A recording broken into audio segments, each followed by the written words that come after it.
semua, Shalom, Namo Buddhaya, Om Swastiastu, dan salam kebajikan. Selamat pagi teman-teman dari Politeknik Negeri Batam. Apa kabarnya hari ini? Pasti kabarnya baik-baik saja semua teman-teman ya. Baik, kali ini kami dari AFPI, Asosiasi Fintech Pendanaan Bersama Indonesia, hadir ke Politeknik Negeri Batam untuk membawakan sebuah edukasi mengenai peer-to-peer lending dengan tema yaitu mengenal inovasi keuangan bersama financial technology untuk kebutuhan tahun 2021. Terima kasih yang pertama yang saya hormati Bang Irwanda, terima kasih atas kesempatan kami dari Asosiasi Fintech Pendanaan Bersama Indonesia telah diberikan kesempatan untuk melaksanakan AFPI Goes to Campus. Yang kedua, yang terhormat, di sini ada Pak Kus. Pak Kus adalah eksekutif director dari AFPI. Yang terhormat, selamat pagi juga untuk Uda Jimmy dari Asetku yang akan tentunya nanti akan melakukan presentasi sebagai speaker, dan ada juga dari Direktur Kaspia, Mas Andika, Mbak Mikal Anindita dari Julo, Mas Benediktus dari Avanti, dan Mas Rian Herlambang dari Laham Sikam. Laham Sikam ini dari Laham Sikam dari fintech dari Lampung ya. Nah ini selamat pagi semua yang pembicara-pembicara kita yang hebat. Nah pagi ini kita akan melaksanakan seminar AFPI Goes to Campus di Politeknik Batam. Nah, aktivitas ini terus kami lakukan seluruh Indonesia, mulai dari Sabang sampai Merauke, masuk ke kampus-kampus dalam rangka literasi fintech lending atau peer-to-peer di Indonesia. Teman-teman semua selamat mengikuti seminar. Wabillahi taufik wal hidayah. Wassalamualaikum warahmatullahi wabarakatuh. Platform Fintech Pendanaan Bersama atau Peer-to-Peer Lending merupakan sebuah layanan jasa keuangan yang mempertemukan antara pemberi dana atau lender dengan penerima dana atau borrower melalui sistem elektronik yang didukung dengan jaringan internet. Platform ini merupakan layanan pinjam-meminjam uang berbasis teknologi informasi atau LPM-UBTI. Dalam menjalankan operasional usahanya, penyelenggara fintech pendanaan bersama harus terdaftar atau berizin di Otoritas Jasa Keuangan. Platform fintech pendanaan bersama merupakan sebuah lembaga jasa keuangan non-bank yang menyasar masyarakat yang belum atau tidak terlayani oleh layanan perbankan. Platform fintech pendanaan bersama tidak melakukan aktivitas investasi dalam kegiatan usahanya. Sebagai pendukung, platform fintech pendanaan bersama memiliki ekosistem, antara lain eKYC, digital signature, credit scoring, dan asuransi. Asosiasi Fintech Pendanaan Bersama Indonesia berperan sebagai wadah bagi para platform fintech pendanaan bersama yang ditunjuk secara resmi oleh Otoritas Jasa Keuangan. Dengan membangun pusat data teknologi finansial atau fintech data center yang memiliki code of conduct atau pedoman perilaku yang mengikat kepada setiap anggotanya.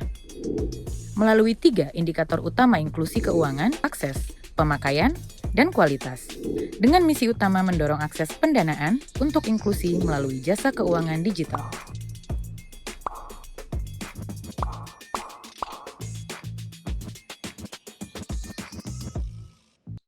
Pada kesempatan pagi ini, saya ingin kita menjelaskan tentang Asosiasi Fintech Pendanaan Bersama Indonesia. Sebenarnya yang perlu dijelaskan tidak hanya asosiasinya. Yang lebih penting dari asosiasi itu sebenarnya adalah industrinya. Jadi apa sih industri fintech pendanaan bersama Indonesia? Itulah yang mungkin ingin kami perkenalkan pada hari ini. Rekan-rekan tentu sudah tahu ada yang namanya bank. Ya. Kalau bank itu namanya industri perbankan. Ya, itu adalah salah satu layanan atau lembaga jasa keuangan yang sudah sangat lama beroperasi ratusan tahun di Indonesia maupun di mancanegara. Dalam industri keuangan selain perbankan ada juga yang namanya perusahaan pembiayaan, industri pembiayaan. Kalau bank sudah nggak usah ditanya ya, pasti kenal Bank Mandiri, Bank BCA. Kalau multi finance atau dikenal juga mungkin di masyarakat dengan nama leasing ya, juga sudah sangat dikenal di Batam. Ada yang namanya FIF, Adira, ya macam-macam, ya Warm Finance, ada namanya ACC dan lain-lain. Itu adalah multi finance industri, ya. Kemudian ada juga yang namanya asuransi, industri asuransi.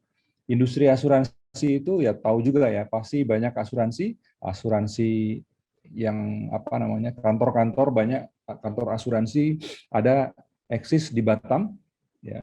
Mulai dari asuransi misalnya asuransi Sinarmas, ada asuransi Garda Auto, ada asuransi apa namanya BCA, semua ada asuransi. Selain itu juga ada dikenal ada industri lain namanya industri dana pensiun, ya, dan juga industri pasar modal. Ya, pasar modal itu ada kebanyakan memang beroperasinya itu di Jakarta, di Bursa Efek Indonesia. Nah, rekan-rekan, yang saya sebutkan tadi itu disebut dengan industri keuangan konvensional. Ya. Nah, di masa era digital dan industri 4.0, ada industri baru yang namanya industri fintech, financial technology. Ini industri fintech ini adalah penggabungan layanan jasa keuangan menggunakan teknologi. Jadi apalagi ininya pengalamannya yang simpelnya adalah ya mulai dari proses registrasi, kalau kita mau mendapatkan layanan itu registrasi sampai kalau kita pinjam uang dananya itu masuk ke kita, itu kita less contact dengan penyelenggaranya karena semua difasilitasi melalui website atau aplikasi atau platform. Nah, industri fintech ini, ya, industri fintech ini digital dan industri 4.0 ini, kalau berdasarkan data dari OJK dan data yang juga masuk di kami dalam fintech data center, ini adalah penghuni utamanya adalah kalangan milenial, ya. Pengguna utamanya adalah usia milenial. Usia milenial berapa ya? Kurang lebih 19 to 34 ya. 19 sampai 34 tahun. Dan saya yakin adik-adik di sini masuk dalam kategori usia milenial. Jadi fintech ini adalah industri jasa keuangan yang native-nya ya, penghuni aslinya adalah rekan-rekan milenial. Nah, inilah mungkin sedikit intro dari saya tentang industri fintech ini. Jadi ya jangan sampai kalau ini industrinya milik milenial, jangan sampai milenial nggak tahu industri ini, nggak kenal industri ini, sehingga salah menggunakannya, sehingga tidak optimal menggunakannya, sehingga tidak cermat dan cerdas dalam menggunakan industri atau layanan dari fintech ini. Layanan fintech ada beberapa, ada fintech payment seperti OVO, GoPay, itu fintech juga payment. Pasti di sini teman-teman sudah menggunakan dan sudah sangat familiar. Itu kategorinya adalah fintech payment. Ada lagi namanya fintech pendanaan bersama Indonesia. Ya, ini kami dari asosiasi. Ini adalah layanan pinjam meminjam uang berbasis teknologi, ya, teknologi informasi. Nah, jadi ini adalah ya kalau nama kerennya bukan nama keren ya kalau saya bilang, nama yang biasa di lidah kita itu dibilang pinjol ya. Tapi kami di Asosiasi Fintech Pendanaan Bersama Indonesia nggak mau diasosiasikan sebagai pinjol. Karena pinjol itu lebih akrab dan dekat dengan yang namanya pinjol ilegal, fintech ilegal. Mereka yang berpraktek meminjamkan uang tapi tidak comply, tidak mengikuti aturan-aturan dari regulator dan aturan-aturan yang berlaku di Indonesia. Itulah pinjol ilegal. Nah, yang ini bagaimana fintech pendanaan bersama Indonesia ini? Ya, ini penyelenggaranya kita ada 146. Untuk mulai beroperasi, kita harus izin dulu dengan OJK, harus terdaftar di OJK dan harus berizin OJK. Kalau nggak boleh beroperasi. Sehingga kita comply, kita sangat concern dalam perlindungan konsumen. Ya, AFPI ini, nah tadi nanti rekan-rekan, kalau asuransi dengar akrab, kalau fintechnya sendiri, nah ini nama-namanya banyak sekali. Salah satu yang hadir di sini ya, salah 5-nya ada ya, ada diantaranya 5, ada tadi rekan-rekan nanti akan menjelaskan dan berkenalan dengan rekan-rekan mahasiswa. Itu adalah nama-namanya mungkin mata kita belum akrab, tapi kami yakin dalam waktu 3-5 tahun ke depan, justru platform-platform inilah yang nanti akan akrab di mata rekan-rekan mahasiswa, para milenial. Nah, seluruh anggota, seluruh penyelenggara fintech itu berpayung pada yang namanya asosiasi fintech. Ya, kami dari asosiasi, tadi Pak Anci sebagai ketua asosiasi, ya. Kalau asosiasi ini didirikan di 5 Oktober 2018, ya. Kita ditunjuk sebagai asosiasi resmi oleh OJK, anggota 146, dan AFPI ini kita punya framework perlindungan konsumen. Ada pedoman perilaku.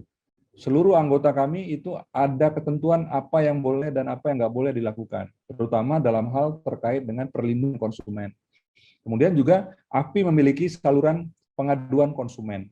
Jadi kalau rekan-rekan di Batam, ya bukan hanya rekan-rekan mahasiswa, tapi keluarganya, sahabatnya, kerabat, dan lain-lain, ada mengalami masalah terkait dengan pinjaman di fintech pendanaan bersama Indonesia, itu bisa mengadukan, bisa melaporkan kepada saluran pengaduan konsumen Jendela di pengaduan@afpi.or.id. Berikutnya, ini kalau visualnya, ini visual penyelenggara, ini belum akrab nih, tapi nanti saya yakin akrab nih. Salah satunya dari sini, teman kita di Asetku ada di paling kiri atas nih ya. Tadi juga Avanti ada di sini, ya. Kemudian Julo, ya. Kemudian Lahan Sikam, ya, juga ada di sini. Ini adalah logo-logo dari penyelenggara fintech pendanaan bersama, ya. Juga di sini ada dari Kaspia juga ada di sini. Ini adalah logo-logo fintech pendanaan bersama yang dalam waktu masa ke depan akan akrab dengan penglihatan kita. Jadi asosiasi ini didirikan dengan visi kita dalam rangka mendorong akses pendanaan untuk inklusi melalui jasa keuangan digital. Ya. Jadi jasa keuangan digital. Dan untuk rekan-rekan ketahui, Indonesia itu punya kredit gap 1.000 triliun per tahun. Jadi ada kebutuhan masyarakat UMKM 1.000 triliun setiap tahun. Ini masih belum bisa dipenuhi oleh lembaga jasa keuangan manapun. Inilah yang kita sebut sebagai segmen masyarakat yang unbanked dan underserved. Dan fintech pendanaan ini beroperasi, targetnya, misinya adalah memberikan pelayanan kepada masyarakat yang unbanked dan underserved ini. 1.000 triliun per tahun, tahun lalu fintech sudah mendanai kurang lebih 74 triliun tahun 2020. Dan itu ada pertumbuhan 25%, dan ini merupakan satu catatan bahwa di tengah pandemi, pada saat industri keuangan itu mengalami negative growth atau zero growth, fintech pendanaan bersama Indonesia, industri ini mencatatkan pertumbuhan 27% tahun lalu. Dan tahun ini pun kita akan memproyeksikan pertumbuhan sekitar 30%. Ya. Kemudian berikutnya dalam kegiatan AFPI kita ada kegiatan yang terkait policy advokasi, pedoman perilaku, penerapan pedoman perilaku, ada kegiatan literasi dan edukasi seperti hari ini, data knowledge dan intelligence. Ini adalah terkait AFPI ini memiliki FDC, Fintech Data Center. Jadi kalau orang-orang pinjam di 146 anggota tadi, itu datanya akan masuk di fintech data center. Jadi kalau datanya bagus akan tercatat di sana, kalau datanya tidak bagus, menunggak, sering tidak disiplin, datanya juga tercatat di sana. Nah, dalam konteks FDC ini, saya ingin mengajak kepada seluruh rekan-rekan mahasiswa, sedari muda, sedari mahasiswa, itu mulai membangun personal credit scoring-nya sendiri. Jadi kita harus bangun credit scoring, kita harus bagus. Caranya bagaimana? Caranya salah satunya adalah jangan sampai kalau kita punya pinjaman, pinjaman itu kita tidak disiplin untuk melakukan pembayaran. Kalau kita punya pinjaman, lakukanlah pembayaran secara disiplin terhadap pinjaman tersebut. Agar apa? Agar scoring kita di fintech data center itu tetap terjaga. Apa gunanya credit scoring ini? Credit scoring ini gunanya adalah nanti pada saat mungkin adik-adik sudah lulus kuliah, mungkin mau usaha, usahanya sudah jalan, perlu pengembangan, perlu untuk pembelian stok, ya kan? Perlu pinjaman. Nah, pada waktu perlu pinjaman, kalau credit scoring kita itu tinggi, maka kita akan lebih mudah untuk mendapatkan pinjaman. Tapi kalau kita credit scoring kita rendah atau kita di stem sebagai orang yang resiko tinggi, tentu kita akan sulit untuk mendapatkan fasilitas pinjaman. Jadi pesannya dari awal, bangunlah kredit scoring kita supaya positif, ya. Di Cina, teman-teman, itu kalau mau nikah, ya, calon mertua kita, ya, calon mertua kita itu bisa ngecek dulu kredit scoringnya. Misalnya siapa di sini? Ada Mas siapa misalnya di sini dari Mas Irwanda misalnya. Mas Irwanda mau nikah, itu nanti calon mertuanya bisa ngecek dulu kredit scoring Mas Irwanda ini gimana ya. Punya hutang di mana, ya kan? Hutangnya rajin bayar atau enggak, disiplin atau tidak. Nah, nanti mertuanya baru untuk mutusin. Nah, ini kayaknya nih oke nih katanya. Ini kalaupun ada pinjamannya disiplin, digunakan untuk usaha, atau sebaliknya, kalau dilihat wah ini sering menunggak, ada yang macet, ya mungkin calon mertuanya akan bilang, "Nak, jangan dulu, Nak. Ini agak-agak riskan ini kalau jadi menikah dengan si abang ini." Ya, itulah kemudian salah satunya ya. Jadi itu cuma ilustrasi saja. Jadi kredit scoring kita bangun, dan kami API itu memiliki yang namanya fintech data center. Di situ semua ada data-data peminjam, di situ ada bisa kita lihat. Kemudian juga terkait dengan kolaborasi, API juga melakukan banyak kolaborasi dengan berbagai pihak dalam rangka apa? Dalam rangka untuk mencapai melayani masyarakat yang unbanked dan underserved tadi lebih besar, ya.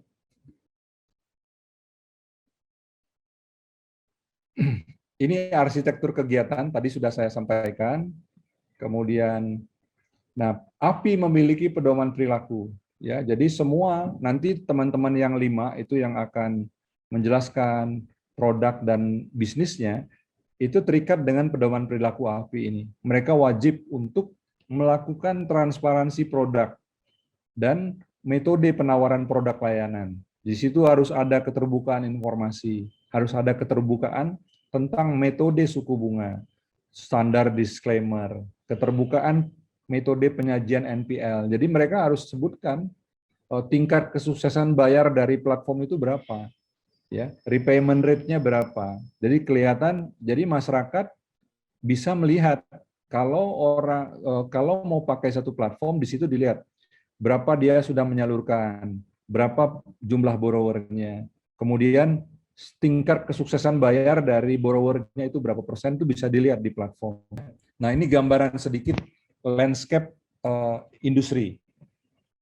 Sejak 4 tahun berdiri, kurang lebih, ya, lender kita itu ada 594.000 pengguna transaksi lender. Kemudian borrower-nya ada 46 juta. Orang sudah 46 juta borrower melakukan peminjaman melalui fintech di 146 platform tadi. Kita sudah menyalurkan 169 triliun, ya, dan sekarang sudah ada 146, ya. Dan Indonesia itu akan terus, fintech ini akan terus tumbuh dan mendapat tempat. Kenapa? Karena di Indonesia jumlah individu produktif itu ada 186 juta, yakni usia dari 15 tahun ke atas. Kita punya 46,6 juta UMKM yang masih belum bisa akses ke kredit. Nah, ini menjadi target dari fintech. Kemudian kita juga ada individu 132 juta individu yang belum memiliki akses kepada kredit. Mungkin termasuk mahasiswa, termasuk yang belum punya akses terhadap kredit, tapi sebenarnya sudah masuk dalam usia yang dewasa. Dan ini yang terpenting adalah kredit gap kita ada 989 juta. Ini memang merupakan satu potensi yang sangat besar dan akan membuat industri ini terus berkembang. Dan kami lihat bahwa industri ini akan booming dalam waktu 3 tahun, 4 tahun ke depan itu akan mencapaikan angka peak-nya. Lalu dengan kondisi landscape seperti ini, apa manfaatnya fintech ini, insight-nya bagi teman-teman mahasiswa? Bagi teman-teman mahasiswa, bisa menggunakan fintech ini untuk apa? Satu, ya kalau mau jadi borrower bisa. Kita punya fintech yang education loan, pinjam untuk bayar kursus, untuk bayar uang sekolah, uang tahunan sekolah atau kita ada. Itu sebagai borrower. Atau mungkin mahasiswa ada juga yang sudah usaha menjadi merchant online, bisa juga mendapatkan pendanaan dari fintech untuk merchant online-nya. Nah, itu ininya ya, insight-nya. Kemudian dari sisi borrower, dari sisi lender, adik-adik di sini mahasiswa bisa loh menjadi lender. Bisa meminjamkan uang kepada orang yang membutuhkan uang melalui platform ini. Register, pilih sebagai lender, nanti dijelasin sama teman-teman, ya. Jadi mulai bangun kebiasaan untuk membuat dana kita itu menjadi produktif. Salah satunya adalah menjadi lender. Dan yang lain, teman-teman, fintech ini platform di 146 bisa teman-teman gunakan untuk berbagai keperluan terkait kemahasiswaan. Bisa untuk riset, bisa untuk tema dari penyusunan karya tulis, ya. Bisa juga untuk kalau mau magang, ya kan bisa juga, ya. Jadi kalau dari teman-teman di sini ada yang mau magang di fintech yang tingkat akhir, kami welcome. Bisa di platform atau bisa juga di asosiasi. Jadi kalau ada yang tertarik bisa nanti kita buatkan untuk magang atau kerja praktek yang terkait ya, tapi dengan fintech ini. Ini adalah keunggulan dan peran fintech ya. Fintech memberikan dampak positif bagi pemberdayaan UKM dengan membuka saluran pembiayaan usaha yang mudah dan cepat. Ini kuncinya, mudah dan cepat. Kenapa? Karena menggunakan teknologi, dan kedua menggunakan data-data alternatif. Kalau di bank itu data-data yang digunakan biasanya data-data dari historical dan transaksi dan data-data keuangan. Tapi kalau di fintech kita menggunakan data-data alternatif. Data-data alternatif itu bisa kita dapatkan dari pihak ketiga, ya, di luar data-data terkait dengan historical keuangan dari seorang calon peminjam. Kemudian yang kedua, ya, dengan menggunakan teknologi internet, PC, laptop, smartphone, website, aplikasi, domisili bukan lagi menjadi alasan untuk sulit mendapatkan akses keuangan. Jadi kini seluruh wilayah Indonesia yang memiliki akses internet dapat menikmati layanan fintech. Nah, ini kelebihannya. Jadi teman-teman di sini yang 5 bisa jadi punya customer di Sorong, bisa jadi punya konsumer di Batam, padahal nggak punya kantor cabang di Batam. Ya. Kemudian pelaku usaha dapat mengajukan pembiayaan untuk keperluan usahanya secara online terjangkau. Ya. Yang lain, nah ini yang sebenarnya sangat penting. Kehadiran fintech dapat memberikan manfaat bagi individu dan masyarakat unbanked dan underserved. Semakin mudah mengakses layanan keuangan sesuai dengan kebutuhan. Saya kira demikian sharing hari ini pengenalan tentang industri fintech peer-to-peer lending. Ini adalah industri asosiasi. Pelaku utamanya adalah teman-teman yang 5 nanti akan sharing kepada rekan-rekan mahasiswa. Baik, terima kasih Pak Daniel. Sebelumnya saya ucapkan terima kasih pada adik-adik sekalian dari Politeknik Negeri Batam, dan juga kepada Pak Anci tadi yang sudah memberikan sambutan, pada Pak Kus, dan saya mulai aja langsung ya. Kami dari Asetku ini salah satu fintech peer-to-peer lending di Indonesia yang sudah terdaftar, seperti tadi Pak Kus sudah jelaskan juga. Kami di sini memberikan layanan berupa pinjaman dana tunai ataupun juga belanja produk di e-commerce. Next. Oke, kayaknya slide-nya ada yang belum di-update sih. Oke, jadi Asetku ini seperti tadi yang sudah dipaparkan juga oleh Pak Kus, Indonesia itu salah satu banyak unbankable-nya itu ada 132 juta orang. Di Indonesia sendiri populasi kita ada 261 juta, di mana 132 jutanya itu masih unbankable. Artinya 132 juta ini mereka tidak punya akses untuk mendapatkan pinjaman. Nah, dengan adanya fintech peer-to-peer lending, maka masyarakat yang tadinya unbankable, yang tidak punya credit history sebelumnya, mereka bisa melakukan pinjaman di fintech peer-to-peer lending. Bisa dibayangkan kalau seandainya orang selama ini mau minjem ke bank, mereka tidak punya history, mereka tidak akan dapat pinjaman. Nah, kalau di fintech kita bisa melakukan mitigasi dengan big data dan credit scoring analysis yang dimiliki oleh masing-masing fintech. Next. Nah, seperti juga dijelaskan sebelumnya, fintech di Indonesia itu ada regulasinya. Jadi adik-adik semua jangan menggunakan fintech peer-to-peer lending yang ilegal. Kalau fintech peer-to-peer lending yang legal yang sudah terdaftar dan diawasi oleh OJK itu comply, itu memiliki aturan yang jelas. Dalam melakukan bisnis itu ada aturan yang sangat strict. Dan regulasinya itu sangat ada dari OJK, ada dari API sendiri, itu sangat harus dipatuhi sekali. Terus kalau kita ingin berpartnership juga harus dengan institusi keuangan yang sudah berlisensi atau yang sudah berizin juga dari OJK. Lalu terkait data, itu data kalau untuk terkait requirement keamanan data, itu di fintech peer-to-peer lending, sesuai aturan dari OJK, kita tidak boleh mengakses data-data yang ilegal. Kami hanya boleh mengakses data-data yang diperbolehkan sesuai aturan, yaitu berupa camilan. Mengambil foto hanya dari kamera, tidak boleh dari galeri, itu kamera, lalu mikrofon, dan location.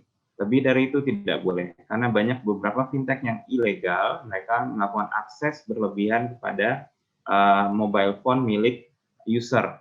Mereka bisa mengambil foto dari galeri handphone adik-adik. Nah, dengan ada fintech ini juga mendorong inklusi keuangan di Indonesia. Kenapa? Karena kami dari fintech, kami tidak perlu harus membuka cabang atau kantor cabang di mana-mana di seluruh penjuru Indonesia. Cukup dengan adanya layanan internet dan juga smartphone, adik-adik sekalian, masyarakat Indonesia semua yang tadinya unbankable bisa mendapatkan layanan pinjaman secara online. Nah, kami terus berinovasi untuk meningkatkan kemampuan teknologi dan beradaptasi dengan perkembangan zaman. Dan kami juga berkomitmen untuk memajukan ekonomi di Indonesia dan juga tetap melakukan CSR, terutama ketika lagi pandemi seperti saat ini, Asetku juga tetap melakukan CSR dan sudah disalurkan. Next. Nah, untuk Asetku sendiri, tadi saya sudah jelaskan, kami sudah terdaftar. Nah, untuk produk kami itu, kami adalah fintech peer-to-peer lending yang mempertemukan antara lender dan borrower. Jadi, adik-adik bisa menjadi lender ataupun bisa jadi borrower atau orang yang mau minjam. Nah, untuk jadi peminjam, kita biasanya bekerja sama dengan perusahaan-perusahaan e-commerce. Salah satunya adalah Akulaku dan juga Bukalapak. Jadi, user di Akulaku dan user di Bukalapak, mereka dapat mengajukan pinjaman berupa dana tunai ataupun berbelanja di aplikasi e-commerce tersebut, dan mereka akan dananya dari lender-lender yang ada di Asetku juga. Nah, ini semua transaksi dilakukan secara melalui virtual account, ya, masuk kepada escrow account, jadi tidak ada transaksi yang bersifat tunai gitu ya, semuanya digital melalui perbankan. Next. Nah, untuk Asetku sendiri seperti saya jelaskan tadi, kita memberikan pinjaman kepada borrower itu up to 12 juta rupiah saat ini. Kita juga bekerja sama dengan perusahaan asuransi guna menjamin keamanan dana lender jika suatu saat borrowernya itu gagal bayar atau default. Nah, kita juga menggunakan risk control berbasis big data analysis, machine learning untuk credit scoring, dan juga kita harus wajib bekerja sama dengan API, ya jadi member kita untuk join di FDC dan juga dari OJK itu di Pusdakil. Next. Nah, untuk Asetku sendiri itu bisa di-download di App Store ataupun di Google Play Store. Nah, di sini adik-adik bisa nanti melakukan pendanaan, memberikan pinjaman kepada masyarakat yang mengajukan pinjaman dengan return mulai dari 11% per tahun. Di situ adik-adik bisa melihat sendiri produk apa saja yang adik-adik ingin danai. Untuk prosesnya simple, adik-adik cukup download aplikasinya, lalu daftar secara online. Semuanya tidak ada yang manual, jadi online itu kita prosesnya maksimum 1 jam sudah bisa diverifikasi. Oke, untuk yang mengajukan pinjaman, seperti saya jelaskan tadi, bisa masuk melalui aplikasi e-commerce yang bekerja sama dengan Asetku, yaitu ada Akulaku dan Bukalapak untuk saat ini. Demikian presentasinya, saya ucapkan terima kasih.